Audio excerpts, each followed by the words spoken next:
Fala galera, bom dia, boa tarde, boa noite, boa madrugada. Meu nome é Sidney Martins, professor de língua portuguesa aqui do LAC Concursos, o maior site de videoaulas do Brasil, quiçá das Américas. Vamos parar de enrolação, vamos direto ao ponto e hoje a aula é uma aula pesada, é a aula sobre pontuação.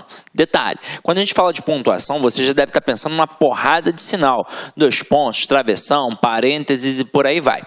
Só que é o seguinte, o principal sistema de pontuação que cai em prova é a vírgula. Então, se você dominar bem o processo da vírgula, você vai, no mínimo, mandar bem na prova, pelo menos nos assuntos de pontuação. Porque normalmente 95% das questões que cobram pontuação cobram, na verdade, a vírgula. Então, a gente parte desse pressuposto e é por isso que a gente enfatiza sempre a vírgula, ok? Então, vamos lá.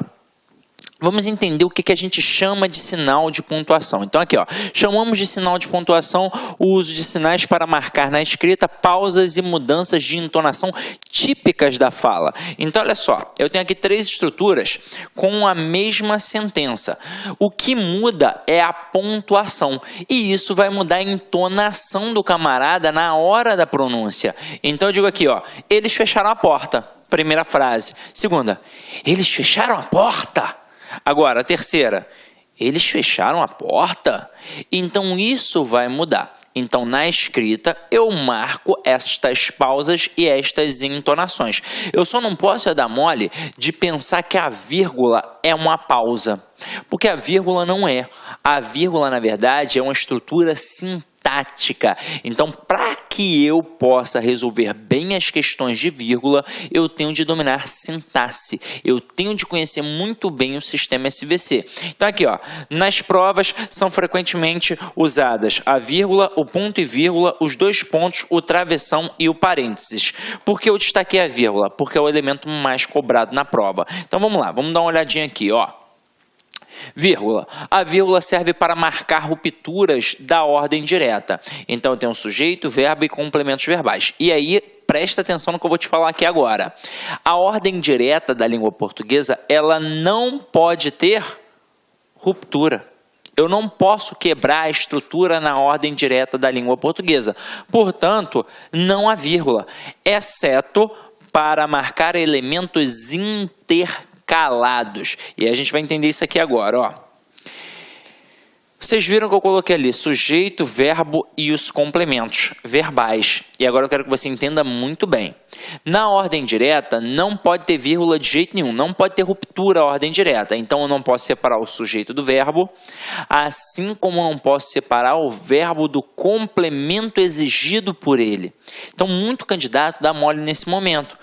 O autor da frase, o avaliador da prova, ele coloca a frase na ordem direta e em algum momento ele coloca uma vírgula. Aí você pensa, impossível, ordem direta não pode ter vírgula. Só que quem ensinou isso muito bem para a gente na época da escola foi a professora lá do ensino fundamental, porque ela ensinou assim, ó, SVO e os complementos. Por que ela fez assim? Porque para a gramática tradicional, o verdadeiro complemento do verbo é o objeto. Então, quando a gente fala de complemento verbal, quem é o verdadeiro complemento do verbo? É o objeto, seja ele direto ou indireto. Então, entre o sujeito e o verbo, realmente não pode ter vírgula. E entre o verbo e o objeto, seja ele direto ou indireto, também não pode ter vírgula. Agora, quem é esse camaradinho aqui? O complemento é, na verdade, o complemento adverbial. Então, ele na ordem direta tem como posição original o final da frase. Só que aqui, por ser um termo que meramente indica uma circunstância, a gente pode colocar uma vírgula facultativa. Eu posso colocar uma vírgula facultativa. Pronto, e acabou. Agora eu quero que vocês entendam o seguinte. Vou apresentar aqui uma estrutura. E depois a gente vai trabalhar em cima dos slides que eu coloquei aqui para vocês. Eu coloco assim, ó. Sidney comeu uma torta ontem. Nesta frase, a priori, muito candidato vai pensar, ué, não tem vírgula. Realmente não precisa de vírgula. Mas que pode ter uma vírgula? Pode. Aqui, como é que eu vou matar se tem ou não tem vírgula? A primeira coisa é achar o verbo. Então, aqui eu tenho o verbo comer. Eu pergunto a ele quem é o sujeito. Como é que eu pergunto sempre quem é o sujeito? Sempre quem ou o que. Então, quem comeu? Aqui, ó, Sidney. Então, entre o sujeito e o verbo, não pode ter vírgula de jeito nenhum.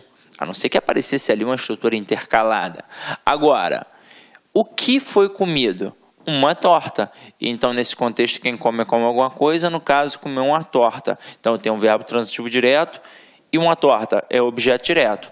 O objeto é o verdadeiro complemento do verbo, porque esse verbo possuía sentido incompleto. Se eu chegasse para você do nada e falasse assim, ó, Sidney comeu, você me perguntar o quê? É a demonstração de que o verbo tem sentido incompleto, portanto, ele exige um complemento verbal, que é o objeto. Então, se eu falar Sidney comeu uma torta, tranquilo, porque quem come, come alguma coisa. Agora, eu coloquei ontem. Aquilo dali foi um algo a mais, foi uma mera circunstância indicada. Tinha necessidade? O verbo exigiu? Não, o verbo não exigiu. Mas como foi um algo a mais, não tem problema. Só que é o seguinte, nessa estrutura aqui, ó, em que eu tenho sujeito, verbo e objeto, eu realmente não posso ter vírgula. Mas aqui eu posso ter sim uma vírgula, que é facultativa. Agora, se eu estou produzindo um texto, para não deixar o meu texto truncado, eu evito essas vírgulas facultativas. Mas eu preciso usar quando eu quiser, de repente, enfatizar alguma coisa. Então, imagina o seguinte, alguém está reclamando que a cozinha está suja hoje. Aí fala, ó, Sidney, comeu uma torta ontem, isso aqui não fui eu não. Entendeu a pegada? Agora, nas provas, os avaliadores gostam de cobrar esse adjunto adverbial deslocado. E aí começa um problema. Porque é o seguinte, o que a gramática versa e de forma não muito clara, esse é que é o problema. Ela versa o seguinte, que o adjunto adverbial deslocado de curta extensão terá vírgula facultativa e o adjunto adverbial de longa extensão terá vírgula obrigatória. Só que é o seguinte, o que é facultativo, o que é obrigatório, porque o que é pequeno e o que é grande, isso é muito subjetivo. Afinal de contas, tem autor, tem gramático que vai dizer que 2 palavras já tornam adjunto adverbial grande, mas também tem autor que vai dizer que apenas 5 palavras tornam adjunto adverbial grande. E aí, como é que eu fico? Pô, o que eu vou definir? Aí é o seguinte, a Academia Brasileira de Letras, ela já se posicionou nesse aspecto. Então, para a Academia Brasileira de Letras, 3 palavras ou mais tornam a adjunta adverbial grande. E tem uma banca que já se posicionou diversas vezes no edital, porque ela imita a ABL. É a banca CESP. Então, a banca CESP, ela define no edital que 3 ou mais palavras tornam a adjunta adverbial grande. As outras bancas tendem a ir pelo mesmo caminho, mas normalmente sequer entram nessa seara. Elas apenas cobram a justificativa daquela vírgula. Ah, aquela vírgula ali está certa? Tá. Por quê? Porque é um adjunto adverbial deslocado. Ah, mas é facultativo ou obrigatório? Nem entram na seara. Só para citar como exemplo, para FCC, a vírgula do adjunto adverbial deslocado é sempre facultativa.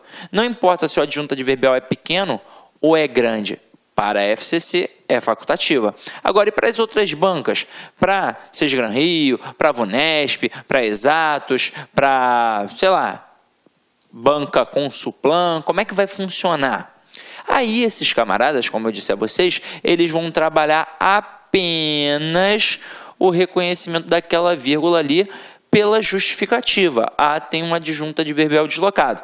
Então, vamos lá. Vamos começar a brincar aqui para a gente entender isso. Ó. Ontem, Sidney comeu uma torta. E na semana passada, Sidney comeu uma torta.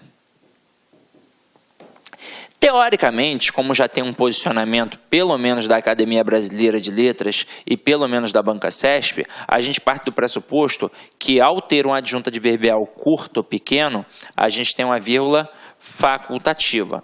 Quando eu tenho 3 ou mais palavras, eu tenho uma vírgula obrigatória. E aí eu vou frisar uma parada importante para vocês. Se liga, você não vai fazer só este concurso, você vai fazer diversos concursos, não é verdade? Então você precisa dominar o conhecimento da pontuação, o conhecimento da vírgula e ainda assim precisa entender como as bancas pensam. Então vamos lá, se você encara o CESP, é assim que vai funcionar. 1 ou 2 palavras, adjunta adverbial pequeno, vírgula facultativa. 3 ou mais palavras, adjunta adverbial grande, vírgula obrigatória. E se eu encarar a FCC? Não importa, a vírgula é facultativa sempre. Se o adjunto adverbial é pequeno ou se for grande, pode ter até 10 palavras. É uma vírgula facultativa. Agora, e as demais bancas? Cobram a justificativa da vírgula. É a primeira possibilidade que as outras bancas podem fazer. Então, vai perguntar por que tem vírgula aqui na frase ontem Sidney comeu uma torta. Porque tem um adjunto adverbial deslocado. E como é que a gente sabe isso? Porque o adjunto adverbial ele tem a posição original no final da frase. Se eu jogo para o início da frase ou para o meio da frase, ele foi deslocado. Se está no início, eu coloco uma vírgula. Se está no meio, eu coloco entre vírgulas. Mas a gente sabe que aqui é uma vírgula facultativa. Agora, na semana passada, vírgula, Sidney comeu uma torta. Qual é a justificativa? A mesma do exemplo acima. A gente tem ali uma vírgula que está isolando um adjunto adverbial deslocado, que tem como posição original o final da frase. Agora, segunda possibilidade. Até aqui, a gente só cobrou a justificativa da vírgula.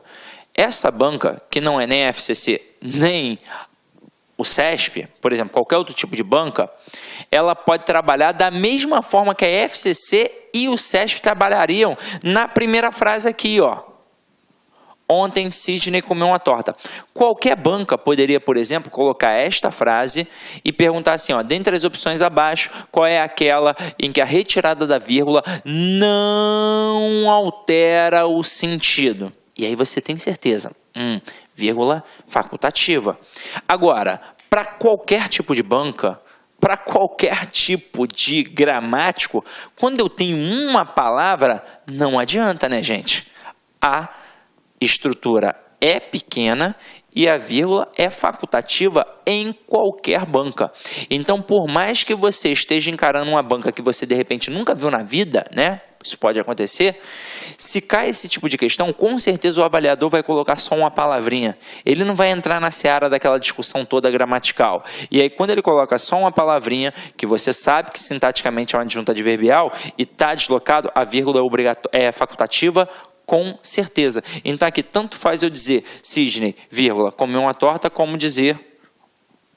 Perdão, tanto faz eu dizer ontem, vírgula, Sidney comeu uma torta, como faz eu dizer ontem Sidney comeu uma torta. A vírgula é facultativa para qualquer um. Se só tem uma palavra, não tem discussão. O problema é quando a gente começa a apresentar mais palavras. Só que aí é o que eu falei para vocês. Para a FCC, vírgula facultativa sempre. Para o CESP, vírgula obrigatória a partir de 3 palavras. E para as outras bancas, eles só querem a justificativa. Ah, tá ali... Tá certo. Por quê? Porque é uma vírgula que marca um adjunto adverbial deslocado. Tranquilo?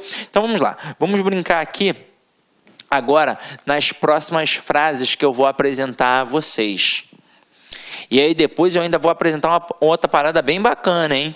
Então vamos lá, ó. Olha aqui. Os rapazes leram o livro no final da semana passada. E pensando nessa estrutura que a gente acabou de estudar aqui agora, eu tenho o verbo. Leram. Aí quem foi que leu? Os rapazes. Então aqui eu tenho o sujeito e o verbo. Pode ter vírgula? Não. A gente tem de enfatizar isso. Não pode ter vírgula. E aí nesse contexto quem lê alguma coisa. No caso, o livro. É o objeto direto. Então tem um verbo transitivo direto e um objeto direto. Aqui pode ter vírgula? De jeito nenhum. Mas apareceu aqui um algo a mais, ó. No fim da semana passada. Então, neste caso, como a ordem é direta, eu não preciso colocar vírgula. Mas eu posso ter aqui uma vírgula facultativa. Com que intuito? Sei lá, de repente num relatório, numa escola, um coordenador entra na sala para reclamar que os alunos não estão lendo, e aí o professor fica extremamente chateado e vai se reportar à direção. Aí lá no relatório dele ele vai colocar: os rapazes leram o livro, vírgula, no final da semana passada, para dizer que faz pouco tempo que leram. Então ele dá uma enfatizada. Entendeu a pegada? Agora, é óbvio que as bancas gostam de brincar com esta estrutura deslocada. Então olha só a segunda frase: os rapazes leram no fim da semana passada o livro. E aí pensa comigo. Aqui está o verbo. Quem foi que leu? Os rapazes. Aqui não pode ter vírgula de jeito nenhum. E o que foi lido? O livro. Opa, é o nosso objeto direto. E aí é o seguinte. Aqui, meu companheiro, você tem uma estrutura que está até grandinha, hein? E você está, na verdade, separando o verbo do seu objeto direto. Então, aqui vai entrar 2 vírgulas. E aí é o seguinte, pensando no conhecimento da ABL, se eu tenho 3 ou mais palavras, eu tenho a vírgula obrigatória. Obrigatória. Apenas para FCC, vírgula, facultativa, ok? Mas na seara da escrita, tá perfeito. Agora aqui, os rapazes no fim da semana passada leram um livro.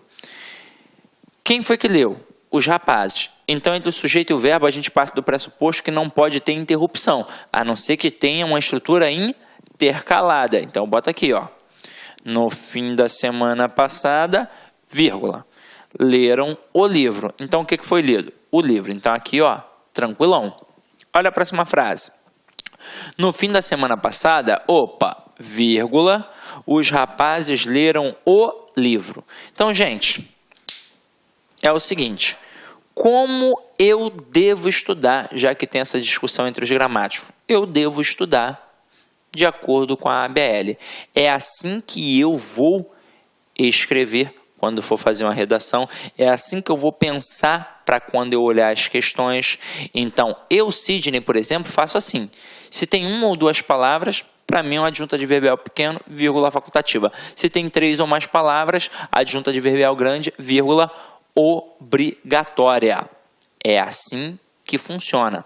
E eu não duvido nada que num curto espaço de tempo todas as outras bancas passem a imitar o CESP, porque o CESP imita a ABL. Então a ABL já definiu, o CESP passou a acatar, nada impede que as outras bancas também passem a acatar. Beleza? Tranquilo? Então vamos lá. Agora eu quero mostrar uma parada para vocês bacana.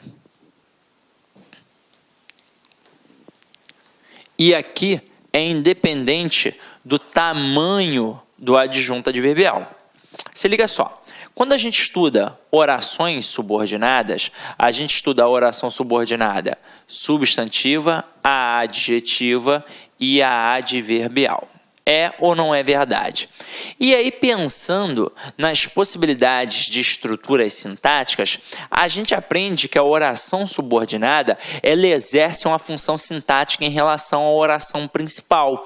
Então, se tem valor de advérbio, é porque sintaticamente vai funcionar como adjunto adverbial.